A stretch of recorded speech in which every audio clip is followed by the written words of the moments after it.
assalamu alaikum badi jibir lalo ba mobe kontane tuni kontan di mala hani bi alnal badi mala rohiyata touré Eco TV International the people's choice ja ndalte kami kala dron Eco TV solen du lokmo kono min kakeje ngola natale nandro bidu ngam misoto aboyindintale bari mba be jabake so wota lalele ngabe faram fansantale nyoto ay sajal ya faham folo ngam misoto dron wala his excellency president Adama Barrow aka weekly meeting minke state house to anala cabinet member solo Fulanjang Woleng ANM Excellency Lawyer Usainu Dabo visiting ke Bundung Jola Kunda and fanang ahead of Women's Day fanang biya announce leko iba celebration no fanang kala jelede nu fana ya fundraising fanang ke musol fanayen nimboto to doron Fulanja Sabanja Bakelemente Birkama Area Council ya tensono soto scientific according to reports in physical planning department nani jamba keleminto dron tensono fana keta na parliament ba fana tole according to the reports nyaaminje o fana pour ñing ya fond mindi NPP musolla lulu njandron olbe kala newspaper review ti pour botana news source mindo Foria Standard and Point newspaper nimboto dron wara wala njang olbe kala de Gambia wi wanti ya comment binke Iran wala polto o fana duma President Barrow fana ye call kela pour dialogue ka ke ni Iran kelo ko anim fana Senegal fana na murba o fana ko makon ko kile pour yana na anala mulena yedwa ke ni Iran minna leader banta anin ko bankol min yalon ko ibe so presque right na so mbadi ngolu han kabido de ni kadu nyim programme fan kono ka be jabake sawtale ka fale doron ko alen follow Facebook TikTok, YouTube and Instagram pour kany jama anu fana sponsor fana ko la pour yana na de programme fana sponsor janni maduna programme ko na nganna colleague sobula yemul konto Zainab jërëjëf Rohiyatu Touré asalaamaaleykum réewi Gambia mala seen xarit seen soppe Zeyna fii si Eco TV International People's Choice ñoo leen ko taamal programme boo xamante ne saa su nekk ñu asale ko Monday ak Friday fii si Eco TV Eco show boo xamante ne every time ñu asale ko lépp loo xamante ne mu ngi xew si biir réewi Gambia o outside Gambia nañ try ñu asi ko waxtaan ak ko yéen rek ba léegi ma jël kàddu bi dina ko Rohiyatu di nuyuwaale suma doom bi Iliman ngi noonu yaay booy xanaa amaan mbégte kontaante àndaat ak yéen seen émission bii nga xam ne mooy Eco Show xam ne askan wi dañ koy laajte saa su nekk comme niñ koy tàmm di defee rek fas yéene faram-fàcceel leen lii nga gaaral léegi su ko defee ñu teewlu ko incha allah rabbi comme niñ leen ko tàmm di defalee bu soobee yàlla. jërëjëf léegi sa mbadi wolu si dunno programme fankono proper first on the list wala president Adam Barrow la weekly meeting ikabike state house ti statement no be jana batu ngari janni mbajam fala President Barrow chairs weekly cabinet meeting at State House.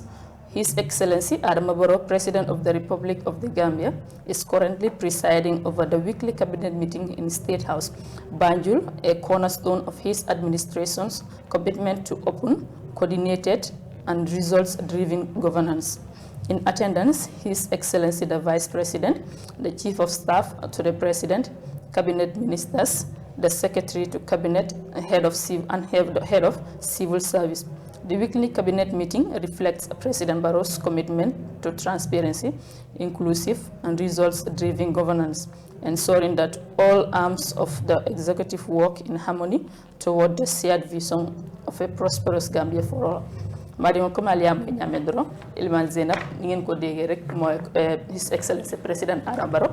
day cabinet members ami dañ def weekly meeting bo xamné dina tok fofu nonu ñu waxtaan ci lo xamné mo yobbu Gambia ci kanam té I think né lool ci man suma view bi lool dafa nek lo xamné lu war la té it is very important parce que anglais lu ndé wonné communication is very key war nga ni tok ak sa head of cabinet ministers yi comme lu nek fi ni ñu dé ñu ko attend ngeen tok ngeen waxtaan ngeen sét ñu ne two good heads are better than one ngeen waxtaan ci lo xamne mo nekk ci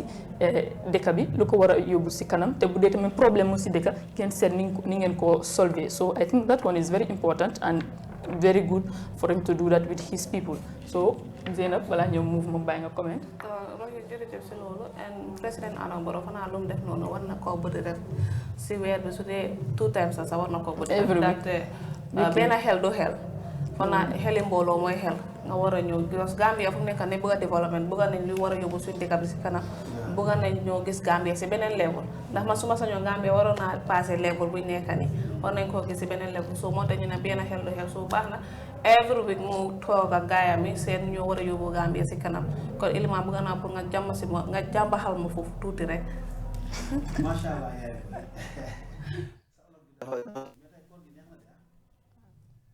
koor gi neexu tey de ndaxte roxiyatu lu fi def tey dafa neex de waaye like maa ngi jéem a tey la yéen so yaa ngi jéem a tey. nelo yaram bi eewul. yaram bi baa nekkul noonu rek. macha allah Zeynab ko ànd boo gis waxtaan di daje di waxtaan da koy gën a suuxat da koy gën a dooleel ba ànd ba mën a jëm si kanam rawatina lu toll ni réew xam nga tey jii ñun bërëb bi ñu nekk di fi liggéey soo bàyyi xel week bu nekk suñu boss danañu woo meeting su ko defee ñu toog waxtaan da ngay gis ne loolu day gën a boole suñuy xol boole suñu ànd gën a yaatal suñu liggéey su ko defee président li mu def nii macha allah fa tabarakallah baax na am na solo lool xanaa rek di wax ne na si gën a sax ñi doxal mu leen di ñaax ñi doxalut mu leen di soññ luy daal lu am solo la. so foofu daal baax na trop mbaɗi ngo ko maliyama ñamen doro sahen ɓe mbototo ɗo rombo tala fulanjonto min keta his excellence laya Ousainou Darboe aya visité min ke bundun jola kunda alla visite je atata je bar bireng bita kan safo anin kafu jama manta bare be ngal UDP de muna pula exactly so len yegale yegal sa den de gen exactly wa buñ agé fofu nonu gis ne natali ñu bari génné ne ñëw nañ fofu nonu am ak mom natal gis nga gañu ngi or wa still gañu ngi jema smile on a ci sekku na gañ ñoo bari fofu no ñama wo xiif wa so from there to tamet dafa comme UDP dañoo celebrate with jigéen yëpp ahead of Women's Day International Women's Day bi so boobu xaaral ma riit ko balaa ñoo sori si biir ñu ne ahead of International Women's Day the UDP as a party is preparing to celebrate the day with women all over the country. The party will distribute sugar to all regions and the celebration will be held regionally in all its 8 regional bureaus. The fund for the celebration was received by the Secretary General of the National Women's Wing, Ajajum Folo Jabe. Comme nous m'avons dit rek moi am not on the 8 mooy nekk the Women's International Day. So foofu noonu nag dañ ko celebrate te dañoo joxe sukuru seen 8 bureaux yi yëpp regional bureaux yi yëpp te bu nekk dañoo am little celebration foofu noonu understand so lii dafa nekk loo xam ne si man is very important comme the other parties aside opposition si ni mun nañoo seet lii ni ñoom tamit comme xale lu ndew spile ñoom tamit ñu koo def parce que suñ koo def jigéen ñi xam nga dañ choose a specific day moo nekk day bii nii waaye man foog naa ne jigéen ñi dañ leen war a célébrer every day dañ war a célébrer jigéen ñi parce que jigéen dafa nekk koo xam ne they are exceptional they are unique understand jigéen mun na am hardship but again su génnee si biti yow doo ko xam mun naa change expression am bi yëpp yow nga foog ne everything is alright fekk woo mu ngi amee duno mi yàlla ko itaa fa xam la noo fan so suñu yaay jigéen nekk na yaay nekk na sister nekk na auntie mun ngaa name anything dañ dee def at the same time dañ dee nekk papa sax mu ngi gis yeneen jigéen ñi ñoo dee def dañoo jóg fajar wala before fajar sax ñu jóg sa xam na Serekunda market bii nii fii soo duggee foofu noonu sax fajar laa la ba before fajar man dama day ñëwoon jaay fii nii léegi laa gis jaay laa gëj a ñëw jaay fii exactly dañ dee gis jigéen yi ñu ñëw fii nii suba teel ñu bàyyi seen doom yi si ginnaaw léegi Zeyna jërëjëf di wa His Excellency président kii Ousainou Darboe di ko ne lu moo def nii baax na te jàmbaar la moom mi xamante ne dafa jàppale jigéen yoo xamante ne jigéen nañ ko war di celebrate every time jigéen nañ ko ne bés bi su jotee rek dañ war di celebrate jigéen every day lañ ko war di sagal every day lañ ko war di sagal ndax jigéen jàmbaar la si biir dëkk bi ndax jigéen ku ko sagal rek Gambia fan naa dina dem kanam and yeneen parti si suñ seetee si Ba Ousainou Darboe comme na koy spaylee suñ spaylee si Ba Ousainou Darboe moo sagalee jigéen ñi fan naa Gambia dina dem kanam soo jigéen dañ ko war di sagal every time so Iliman jàppa kese comme nu ko roxi dee waxee si soose jigéen dañ ko war di sagal every time comme noo daanelee di lu am solo waxoon naa la ne la jigéen mooy àdduna fii lu fi baax jigéen la lu bon jigéen la mais kon nañu fexe di jàppale jigéen ñi ndax li baax di ëpp àdduna ñaara ko yor muy jigéen ak xaalis lépp lu baax si àdduna rek jigéen la kon jigéen loo mën si jàppale ko pour muy baax da nga ko war di def li may wax yéen a ma ko gën a xam àdduna jigéen a koy doxal temps bi moo ñu xoj waaye ni kon ma am du ndaw lu ma la expliquer si lu jigéen def ngeen may ma ko rek benn 1 minute la imam bi noddukat bi daa ñëw ne ko sama jabar daf may indil coow rek imam bi ne ko fase ko mu ne ko mu ne ko soo demee fase ko waa ji dem noppi ñu ñëw julli si waa tàkkusaan balaa ñoo julli si tàkkusaan nay bi day romb noddukat bi day romb si kër imam bi palanteeram bi si yoonu buntu kër bi la nekkee muy romb dégg jabari imam bi takk buum musóoram bi si imam bi naan ko ari ana sanga ba mu yàgg mu tekki musóor gi mu ngi taxaw di ko yërndu si palanteer mu tekki musóor gi di ko simbuloo naan ko ar moomin imam bi naan mu naan ko ar gaay moomin jabar ji imam bi naan ko waa ji romb dem ñibbi toog këram non jigéen laa lay wax jigéen xam nga si feetu jigéen la ñu nekk imam laa la wax de noddukat bi dem ñibbi julli jot ñu ànd ñoom ñëpp ñëw si jàkka ji ñu julli ba sëlmal imam bi gestu na ko fase ko mbaa na ko déedéet imam lu tax imam man simba guma de man toll guma si simbu de sama jabar sonal na ma lool waaye doona guma gaynde xam nga soo gisee mooy dugal si loolu jigéen dafa am solo waaw jigéen dañ ko war a jàppale jigéen bu baaxam boo amee jabar bu baax léppay baax jigéen bu nekk si bërëb baax du yow yaa ngi nii xoolal rek liggéey bu am solo bi ngeen di def macha allah di santaat His Excellency Lawyer Ousainou Darboe lii muy def nii tàmmal na ko ay militant tàmmal na ko ñi ko bëgg yàgg na di ko def moom si la ko ñëpp di xam te gis nga mag la te weeru koor la ñu nekk gis nga âge bi mu am bu ko neexoon def ni ñeneen ñi toog seen kër yi seen jabar yi di ko toggal muy lekk bañ a génn waaye defu ko si biir weeru koor bi la génn dem saafonteeg ay nitam bi muy dem yëgalut kenn waaye bi mu demee ba àgg si nit ñi gis nga UDP ñëpp génn nañ parti bi ñu ko bëgg ñëpp génn nañ nga war a xam ne wax dëgg yàlla moom ñu ngi koy ñaanal gudd fan ak wér li mu def nii am na solo lool macha allah. te tamit amuñu foofu noonu seen women's wing bi tamit ñoom tamit ñu ne ñu ngi kooloon every Gambian jigéen yëpp ñu ñëw def celebration bi foofu tamit statement ba mu fi ma read ko join the United Democratic Party Women's Wing and Diaspora Women to celebrate International Women's Day 2026. This special occasion will be used to celebrate our hardworking women by distributing sugar regionally in our various regional bureaus across the country. Happy Women's Day in advance to every woman who believes in the struggles to liberate their nation. As part of our ongoing agenda, we will continue to boost women's self-esteem by creating platforms that inspire confidence, leadership, and self-worth. Advocate for female colleagues in workplaces, communities, and political spaces to ensure equal opportunities and fair representations.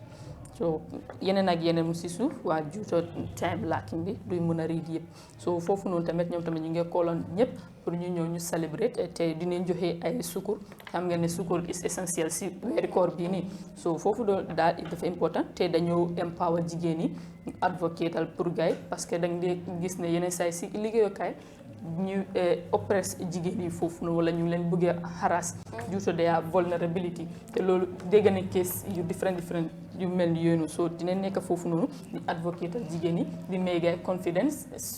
ak tamit si wàllum politics tamit dimbale gaay foofu noonu so happy Women's Day moo tax maa ngi wax happy Women's Day in advance to every woman hard working si Gambia fii nii and outside the globe so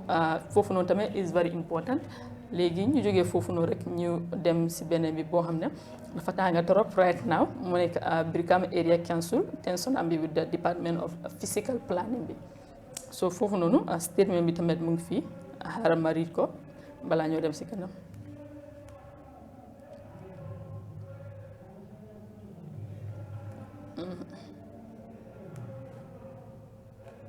ñu ne fii ni breaking news public alert. The Brikama Area Council, which is the planning authority of the West Coast region, has today been issued with a notice by the Department of Physical Planning to stop what they describe as the beautification works of Brikama. It has to be noted that no other area council has been subjected to this nonsense except us, because of the political witch hunt we have been subjected to since being elected into office as the chairman of Brikama Area Council.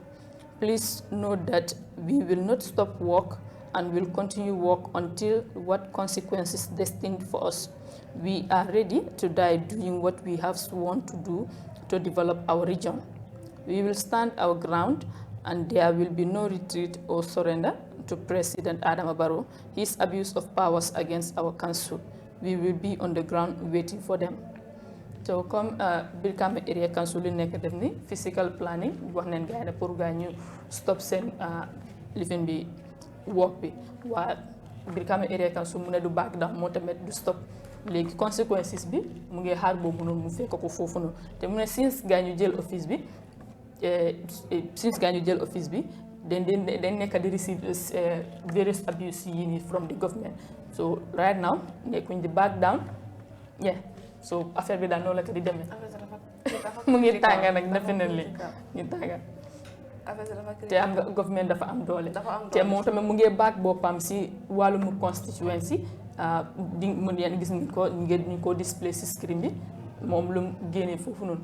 waa anyway ñu ngay ñaan rek affaire bi ñu di yóbbu ko si yooni luwa lem smoothly at the end of the day ñu ñëpp we are all Gambians ñu solve ko maturely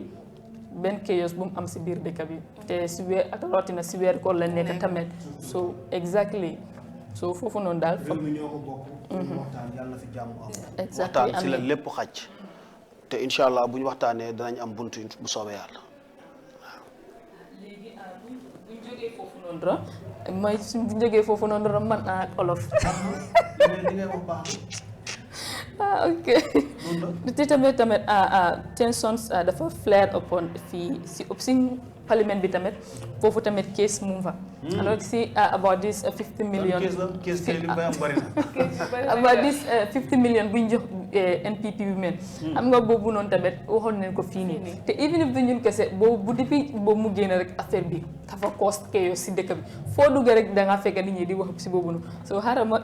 read statement bi balaa ma sorry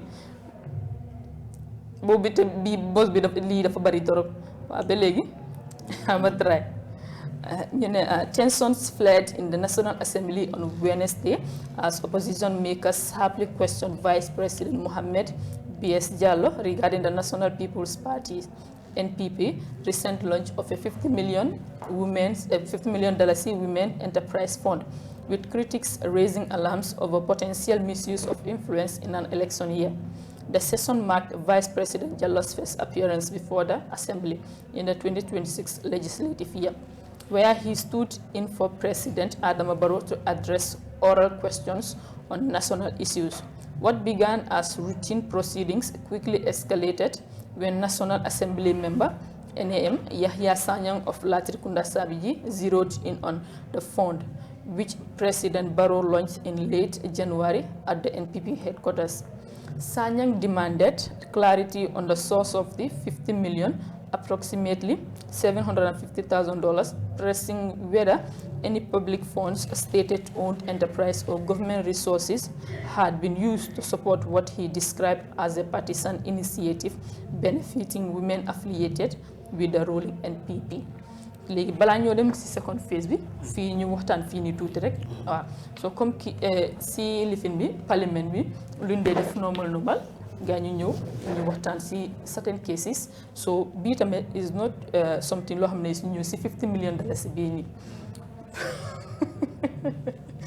gis nga 50 million bi dalasi bi bu mu génn ñu ne comme dañ ko jox NPP wu mais nit ñi bari génn na ñu ne fayawut parce que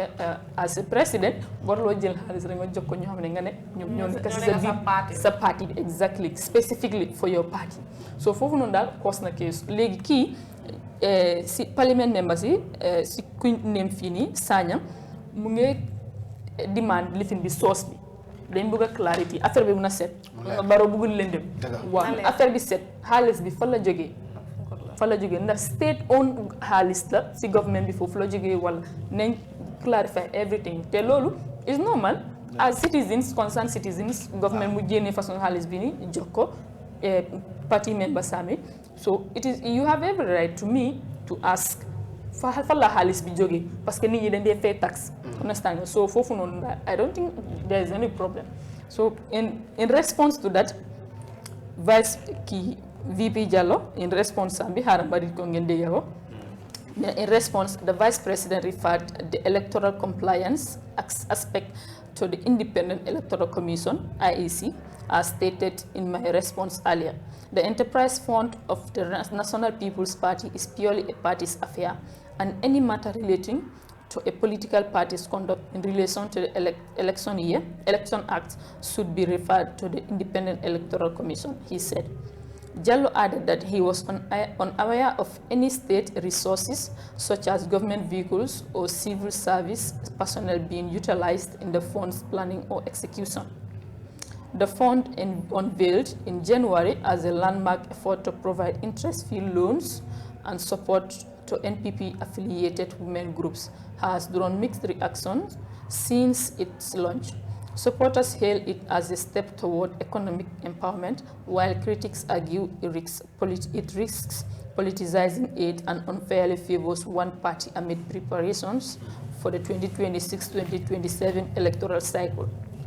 The heated exchange highlighted deepening partisan divides in the Assembly, with the episode underscoring ongoing debates over the boundaries between party activities and the state resources in the Gambia's evolving democratic landscape. Vice President Jallo family denied any involvement of public money, nor public funds are used in this initiative, he stated, emphasizing that the fund was a private matter. So the response failed to quell the debate. Ruling party supporters urged the Speaker to intervene and halt further probing, but Deputy Speaker Sirin Jai permitted Sanyang to continue. The Latrikunda Sabijinam questioned why the $50 million was directed exclusively to NPP women rather than channeled through the existing National Women's Enterprise Fund, managed by the Ministry of Gender, Children and Social Welfare. Could His Excellency, the Vice President, explain to this Assembly why a $50 million enterprise fund was launched specifically for women of a single political party? Sanyang asked. Jallo deflected, replying that that question is for the party to answer. Sanyang pressed further, questioning whether the initiative allegedly spearheaded by the head of state compiled with Election Act 2026 and the Code of Conduct for Public Officers. He raised concerns about possible vote buying or improper use of executive influence ahead of upcoming elections. So fini comme nam lu nekk di wax fini Yahya Sanya lu tax xam nga ñu ngi amee Minister of Gender jigéen yi ñu ngi ko amee fini lu tax xaalis bi direct ko foofu noonu ñu jox ko ñooñu comme que ñooñu dañ dee dimbale jigéen te si wàllum jigéen leen taxaw foofu noonu lu tax joxuñ ko ñooñu fo ba ñoom ñu ngi koo jël ñu koo jox women of NPP kese loolu moo cause wax bii nii waa comme Vice President VP Jallow lu mu wax foofu noonu mu ne comme moom he is not aware of any like public fund wala xaalis si government ñu jël ko dugal ko si xaalis moo xam ne bi nga xam ne moo nekk 50 million bii nii joxe NPP jigéen yi te yëgul ne tamit yëgul he is not aware of comme ñu use the government officials yi wala ñu utilize loo xam ne it is for the state pour si wàllum $50 million si bii nii wax na foofu noonu waa comme ba léegi foog naa Yahya amul ansa bu mu bugg a dégg so mu ngi press further si loolu noonu waa $50 million si bii nii cause quite a chaos in the country right now so definitely kaala bu mag ba léegi resolved so I don't know xaalis bii daal fa la ñu dem mujjee te tamit am nga ñi si xaalis si $50 million bii nii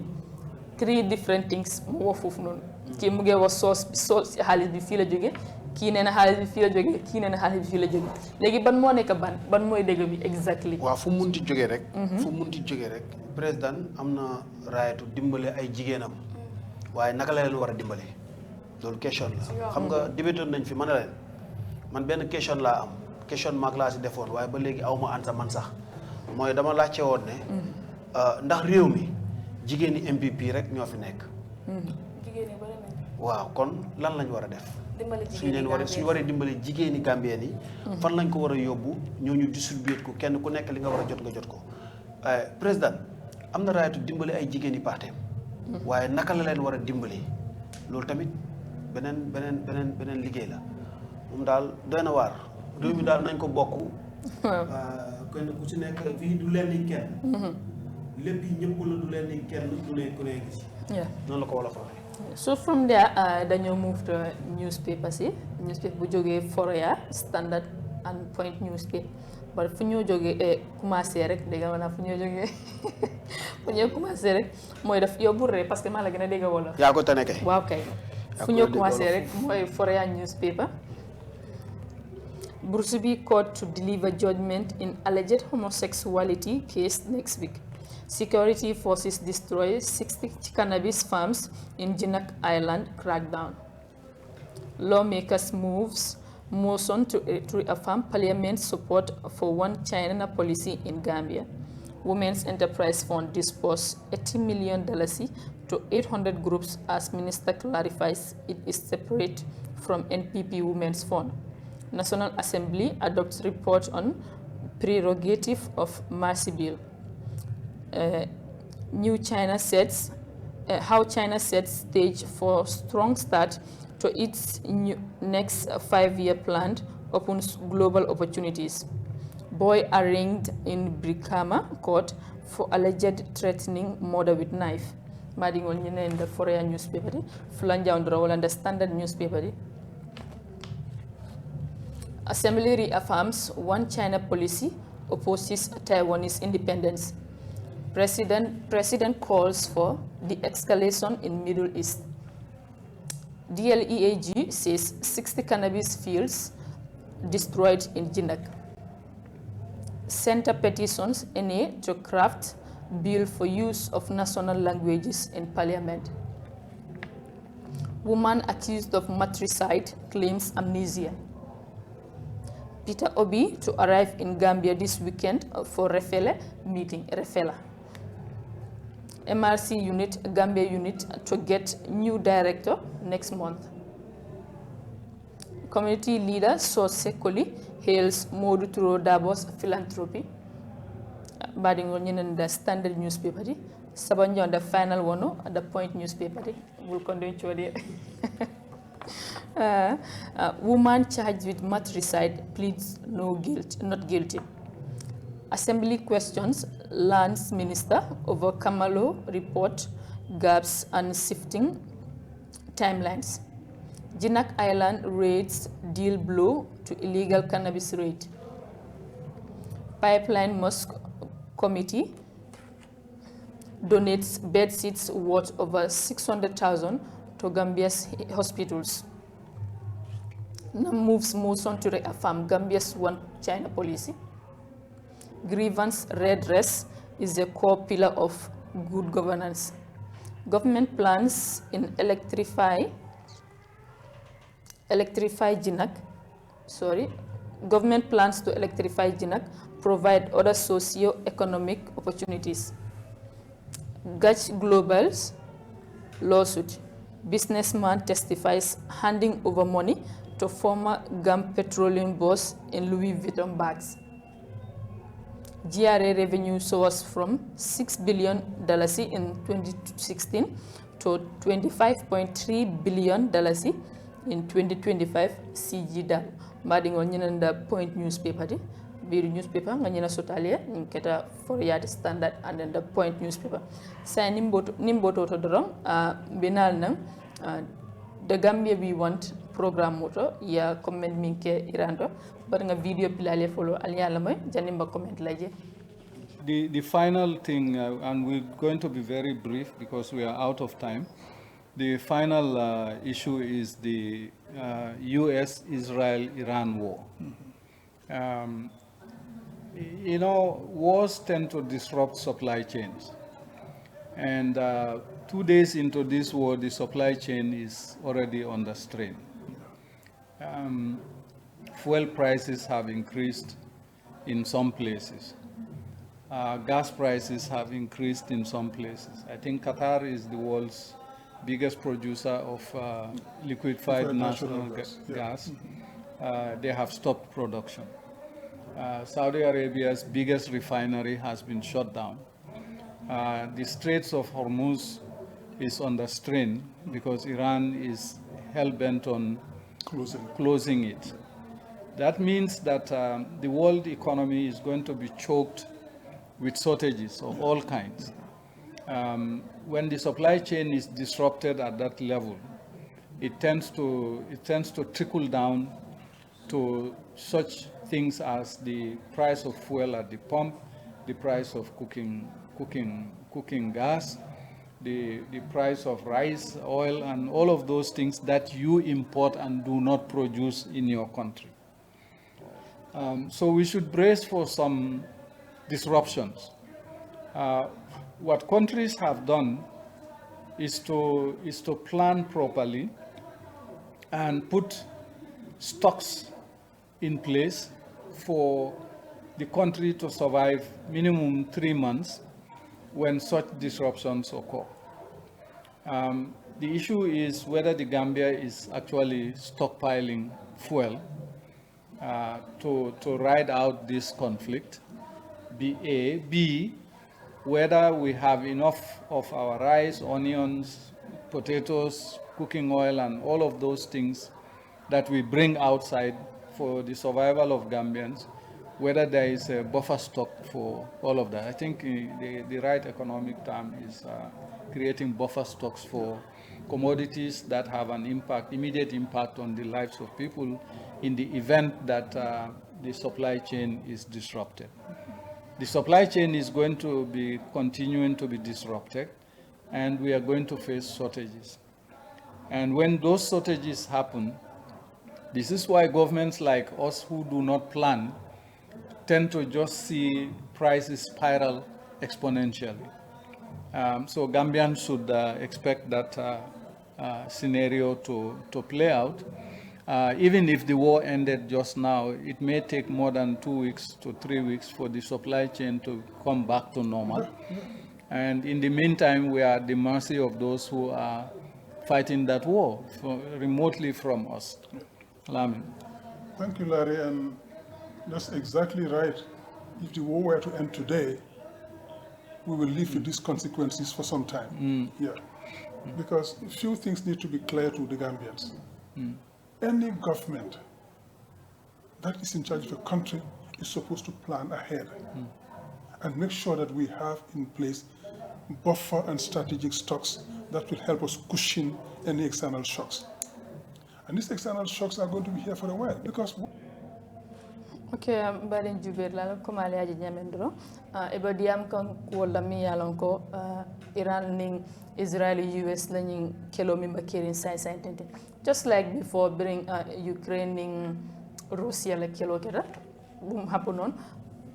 comme supply bi no melon dafa affect suñu economy fi te xamne ne Gambia most of our things ci lively stock la wo anything lu bari outside la day joge so this one too should not be new. Iran ak ñi sen war bi ni tamit food supply chain bi tamit the same thing right now oil price yi dem gas yi yep exactly egnen wat due to some issues bu nek di happen ci Middle East bi ni so lolu dafa nek lo xamne nit ñi ñun luñu wara def rek ñu mëna def ñu ñaan rek xex bi mu jeex waaw in peace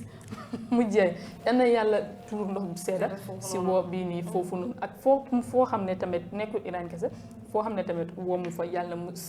tuur ndox bi sedda foofu noonu te ñii seen living bi dafa ñu affect torop comme que ñu dundee produce we only consume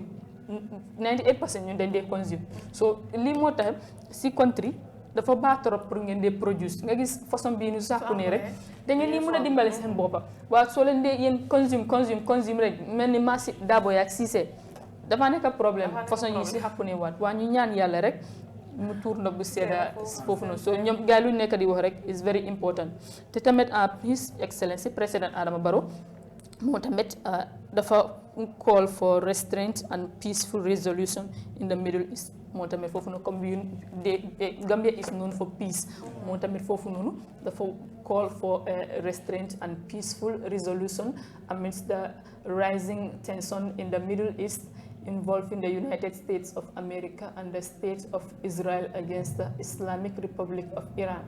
urging them to respect sovereignty and protect civilians. He encouraged parties to use dialogue and diplomacy for sustainable peace. So foofu noonu te loolu lañ xam Gambia wàllum peace moo tamit loolu la nekk emphasize ñu mun come together ñu am dialogue comme nu ma ko waxee ci headlines yi di have dialogue ñu wax ci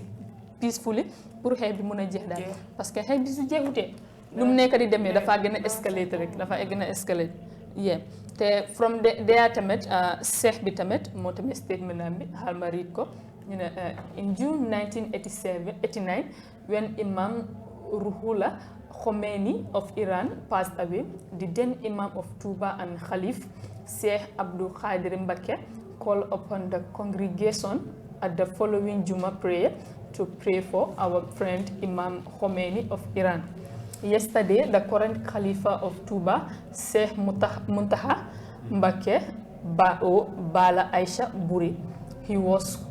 has called on all residents of Touba to gather at the Grand Mosque tomorrow to show solidarity and offer prayers for Imam Khomeini, the people of Iran, and all victims of oppression around the world. At least 500,000 people are expected to attend the recitations at the Grand Mosque. The Murid community stands unapologetically with the people of the Islamic Republic of the Gambia. May Jannah be the final abode of Imam Ali Khomeini. So lii tamit ñoom tamit ñu ngi lifin ñaanal leader bi gaañu te balaa leader ku gaañu balaa moom ku nekkoon foofu noonu ko bu mu gaañuwee seen lifin bi Sénégal seen lifin bi xalifa waaw dafa oo nit ñi ñëw ñu ñaanal ko so lii tam moo tamit si foot step boobu la nekk mu oo def te 500,000 people la ñu expect si juma foofu noonu fu na juma boobu rëy na torop waaw so nit ñi dañoo ñëw foofu noonu ñu ñaanal ko te tamit dañ lifin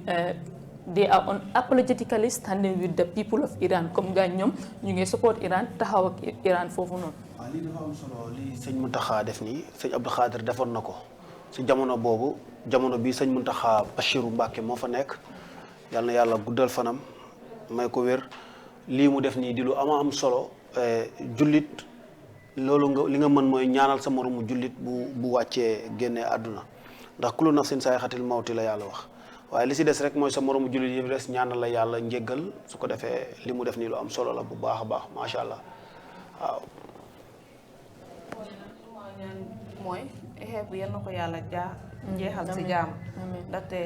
far naa xeex lu moo starté duy jur lu ndaw soo lu ñoo ñaan yàlla seedal xeex bi ñu nekkaat jaam ñu nekkaat benn daal waaye waaw parce que xeex bi nu moo demee dafa critical definitely so ñu ñaan yàlla rek yàlla seedal foofu noonu xeex bi dem smoothly mu jeex ak jaama ñu nekkaat si jaam alright xeex bi mu dem smoothly maringolo na felenti natana programme o ñim bandulato bi nga ñina sotale nga min kale tenti ngolde sotale tabulo kam ndum fana jande mbita rek nga fonko di moñol la ya fo mo be bye bye ilima xanaa cant ak ngërëm ñeer laat leen yaay booy waxtaan wi am na solo macha allah toppit yi ni nga ko faram-fàccee tey moom sa yaram daa tàng dama kontaan si yow booy lire anglais damay bég lool amaan mbégte kontaante teewaat ak yéen fii di wax ne ñi tëdd si lalu lopitaan yàlla na yàlla fëgg seen bopp ñi caabi fare ginnaaw yàlla na suñu borom delloo leen seenu njaboot